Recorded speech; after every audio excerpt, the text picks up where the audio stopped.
Hello guys, কেমন আছো তোমরা সবাই? আশা করি ভালো আছো। আজকে রান্না করব শিমের বিচি। এখানে জল নিয়ে নিয়েছি, তারপর শিমের বিচির আলুগুলো সিদ্ধ করার জন্য নিয়ে নেব। এখানে ফোড়নের জন্য তেল আর 5 ফোড়ন দিয়ে মরিচ আর আদা পেস্ট করে ধনিয়া জিরের গুঁড়ো দিয়ে সিদ্ধ হয়ে গেছে। তারপর এটাকে দিয়ে ভালো করে মিশিয়ে নেব।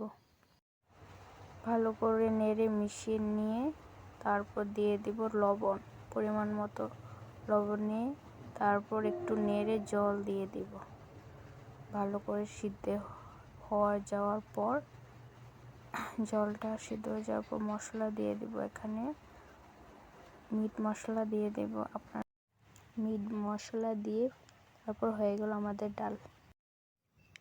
এখানে ডালের সাথে কি মেনু দিয়ে খেয়েছি দেখো।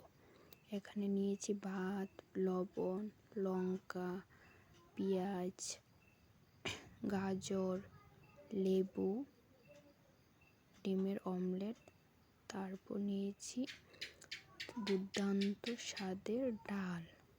তারপর এই রেসিপি ভালো লাগলে প্লিজ আমার চ্যানেলটা সাবস্ক্রাইব করে দিও।